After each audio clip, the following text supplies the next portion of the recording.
नमस्कार दोस्तों, free astro tutorials की तरफ से मैं एसवी भारद्वाज आपका एक बार फिर से अभिनंदन करता हूं। धनु लगन की चर्चा करने जा रहे हैं। राहु केतु राशि परिवर्तन कर रहे हैं।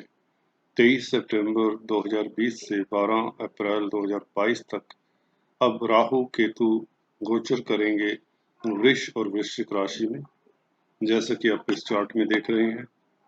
23 सितंबर को राहु शिफ्ट हो जाएंगे मिथुन राशि से और यहाँ पर आ जाएंगे वृष राशि में और इधर धनु से वृश्चिक में चले जाएंगे।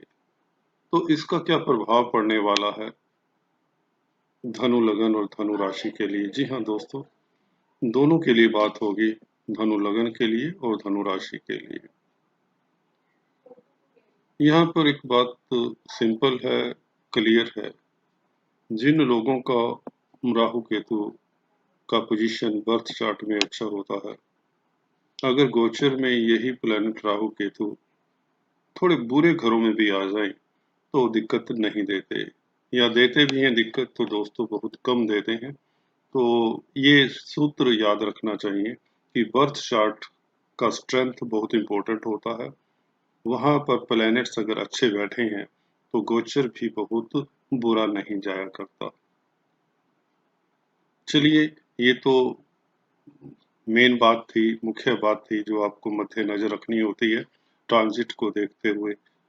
जैसा कि यहाँ पर देख रहे हैं, राहु 6th हाउस में है, उपचय स्थान है, गर्म स्थान है, तो यहाँ पर राहु अच्छा फल देंगे, ये बात तय है। और वैसे भी एक्साल्टेड है, तो यह रामबाण का कार्य करेंगे धनु लगन और धनु राशि के लिए।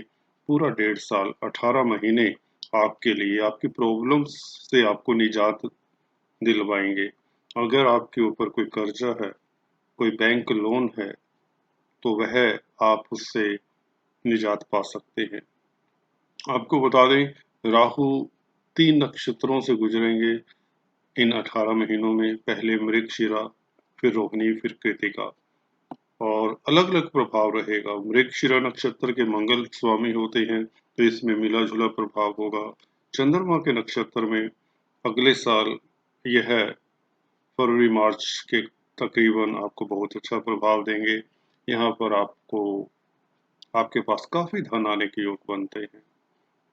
और कृतिका नक्षत्र में भी अच्छा फल देंगे राहु। तो इस तरह से नक्षत्रों के हिसाब से केतु का भी फल देखा जा सकता है। तो अभी हम पहले बात करते हैं राहु की। राहु 6th हाउस में व्यक्ति को, अगर आपके बर्थ चार्ट में, थोड़ा सा पहले बर्थ चार्ट की बात करें, राहु केतु अगर आपके बर्थ चार्ट में इसी पोजीशन में बैठे हैं तो आप किस्मत वाले हैं, क्योंकि 6th हाउस में राहु का वो भी एक्साल्टेड हो जाना यहाँ पर उच्च के माने जाते हैं। तो यहाँ पर आपको वेल्दी बनाते हैं। वेल्दी मीन्स आप समझ लीजिए आपका राजयोग रहता है, जिंदगी में आपके पास पैसे की कमी नहीं रहती, अगर दूसरे प्लैनेट्स भी इतने बुरे ना हो तो।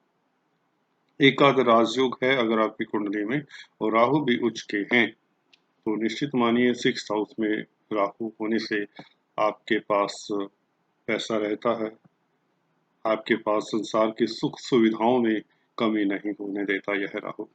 वैसे भी अभी गोचर में भी यही करेगा राहु। जिन लोगों के पास जॉब नहीं है उन्हें जॉब मिल सकती है। अगर जो कर्जे से परेशान है, बैंक के लोन्स नहीं उतर पा रहे थे, वह कर्जे से निजात पा सकते हैं। दुश्मन थे, किसी के एनिमीज थे, कोई व्यापारी हैं और उनके बिजनेस कॉम्पिटिटर्स हैं, उनसे भी यह राहु आपको निजात दिलवा देंगे, ये बात तो तय है। आप में एक एक्स्ट्रा कॉन्फिडेंस, आप में एक स्फूर्ति, तेजी, समझदारी भी देंगे। आपकी आयु में वृद्धि करते हैं। अगर आप किसी तरह के रोग कष्ट से पीड़ित चले आ रहे थे, इस पीरियड में यकीन मानिए यह होने वाला है कि आपका वह रोग कष्ट दूर हो जाएगा, लुप्त हो जाएगा। आप स्वास्थ्य गेन करेंगे, यू विल फील हेल्दी। और यहाँ पर थोड़ा सा ये दिक्कत होता है, यहाँ पर प्राइवेट पार्ट्स, गुप्तांग का कोई ना कोई रोग उभर सकता है, तो उसका आपको ख्याल रखना चाहिए। ये कुछ फल दीपिका वाले ऑथर भी इसी तरह का कहते हैं बर्थ चार्ट का।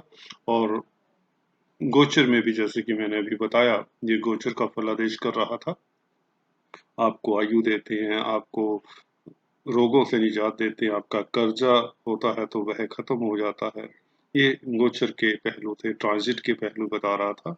जो होने वाला है, आपके पास धन आएगा, आपको जॉब मिल सकती है। अगर आपकी जॉब चली गई थी कोविड के कारण या किसी दूसरी गतिविधियों के कारण, तो उसके कारण, जैसा कि अभी दृष्टियों की भी बात करें राहु की, तो यहाँ पर पंचम दृष्टि अब देख रहे हैं कार्य क्षेत्र पर पड़ रही है। तो कार्य क्षेत्र पर दृष्टि, यहाँ पर बुध के घर पर दृष्टि है कन्या राशि के ऊपर, तो यहाँ पर आपके लिए शुभ योग बनाएंगे। कार्य क्षेत्र में आपकी इज्जत मान बढ़ेगी, आपकी प्रमोशन इंक्रीमेंट मिलने के योग बनते हैं। जो लोग जॉब की तलाश में, उन्हें जॉब मिल सकती है। कुल मिलाकर कार्य क्षेत्र में आपका रुतबा बना रहेगा, प्रभाव क्षेत्र आपका फैलेगा। आप पॉलिटिक्स में हैं तो आप पॉलिटिशियंस की तरह बिहेव करने लग जाएंगे। यूं यूं कहें कि आपको पॉलिटिक्स खेलना आ जाएगा, पॉलिटिक्स में आपका इंटरेस्ट बढ़ जाएगा।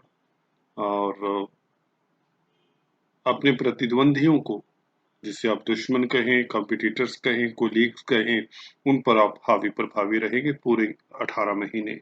12 अप्रैल 2022 तक आपकी ही चलेगी, आपकी बातों की सुनवाई होगी। यहाँ चिंता बनी हुई कहते हैं, छठे घर में जब राहु होते तो व्यक्ति अपने कॉम्पिटिटर्स को, अपने प्रतिद्वंदियों को दबा कर रखता है। व्यक्ति के पास पावर होती है, अथॉरिटी होती है, यू विल गेन अथॉरिटी। अगर आपके पास अगर किसी तरह की कोई पावर नहीं है, आपके पास पावर आ जाएगी, you will be promoted to higher position. अगर गवर्नमेंट जॉब में है, क्लास 3 एम्प्लॉय है, तो आपको क्लास 2 एम्प्लॉय बना दिया जाएगा। अगर आप क्लास 2 एम्प्लॉय हैं तो आपको गेस्टेड पोस्ट मिल सकती है। इस तरह से आपकी अथॉरिटी इंक्रीज होती है। अगर आप कोई इलेक्शंस में खड़े होते हैं तो आपके इलेक्शंस जीतने के पूरी चांस बनाते हैं राहु यहाँ पर। कोई काउंसलर है, कोई एमएलए, कोई एमपी के इलेक्शन जीतना चाहता है तो राहु यहाँ छठे घर में आपको निश्चित तौर से यहाँ पर आपको राजयोग देते ही देते हैं।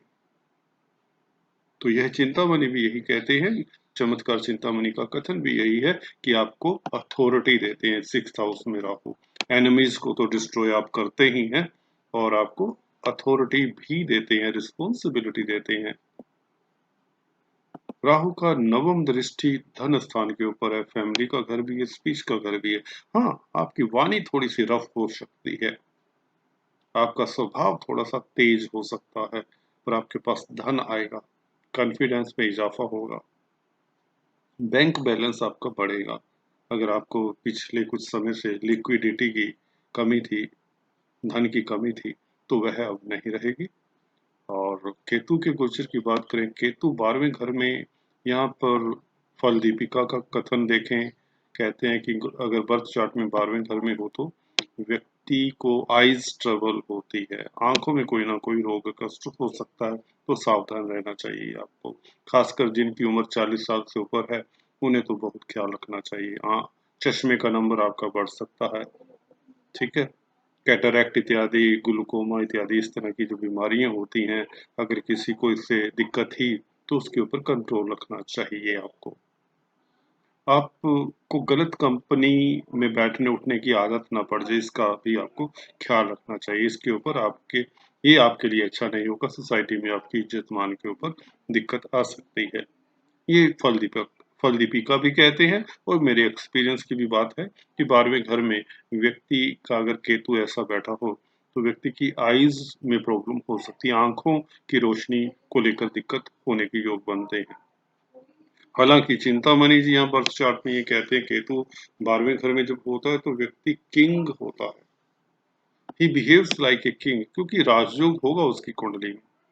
आपके बर्थ चार्ट में अगर आपकी कुंडली में केतु 12वें घर में है, अगर इस राशि में उच्च के हैं, तो ये बात तो निश्चित है, ये तो मैं भी कह सकता हूँ कि आपके पास सभी तरह के सुख साधन होंगे, क्योंकि राहु दे ही रही है, राहु राजयोग दे रहे हैं वृष राशि में होकर। तो आपके पास किंगली एफर्ट्स होंगे, चिंतामणि जी ठीक है यहाँ पर। अगर आप गोचर की बात करें तो यहाँ पर गोचर में आपको खर्चे का घर भी तो है ना। ट्रांजिट में जब जब भी कोई मैलिफिक प्लेनेट, केतु मैलिफिक है, स्वभावतः मैलिफिक है, तो यहाँ पर आपका खर्चा बढ़ेगा। आप चैरिटी पे खर्चा कर सकते हैं, आप धर्म कर्म के कामों में, क्योंकि केतु यहाँ पर मोक्ष कारक प्लेनेट है, तो यहाँ पर आपको धर्म के प्रति रुझान होगा। जैसे भी हो कैसे भी हो, आपका रुझान धार्मिक कृत्यों में जरूर कर देंगे। केतु ऐसा फल देने वाले हैं जो अच्छा है आपकी मानसिक शांति के लिए, घर परिवार के सुख के लिए। आप घर में हवन यज्ञ करते हैं, वो अच्छी बात है। मंदिर मस्जिद जाते हैं, उससे अच्छी बात कोई हो ही नहीं सकती। और केतु की दृष्टियों की बात करें तो यहाँ पर अष्टम घर में दृष्टि अच्छी नहीं है केतु की। यहाँ पर केतु देखें तो किस राशि को देखेंगे? चंद्रमा की राशि को। चंद्रमा के घर को देखने से कोई अच्छा फल नहीं देते। यहाँ पर अचानक से कुछ न कुछ गलत होने का भय सा लगा रहता है। कई बार ऐसे योग भी बीच में आ जाया करते हैं। हालांकि यह होने वाला नहीं है, क्योंकि शनि की 7.5 आपके ऊपर लास्ट चरण में है, खत्म हो रही है, तो आपके लिए शुभ प्रभाव की कमी है नहीं। बृहस्पति मकर राशि में आने वाले हैं नवंबर 2020 से, इसी साल के। तो बृहस्पति आपके लिए शुभ हो रही हैं, शनि के साथ नीच भंग राज योग बना रही हैं। और ये अगला साल आपके लिए कुल मिलाकर गोचर शनि और बृहस्पति का भी देख लेना चाहिए, तो शुभ है। तो केतु का यहाँ पर कोई इतना नेगेटिव रोल मुझे नहीं दिखता होगा, यहाँ पर पॉजिटिव रोल ही ज्यादा रहेगा।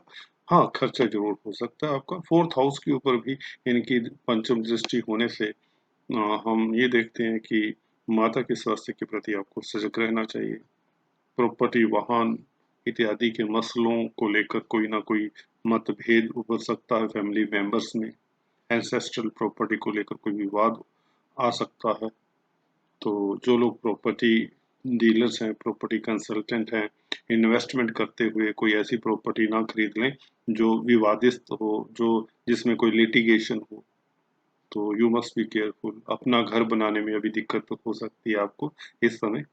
और अगर आपकी आयु 48 से कम है और आपका केतु 11वें घर में है, लाल किताब कहती है आपको घर इससे पहले नहीं बनाना चाहिए, तो वह आपके लिए हानिकारक होता है।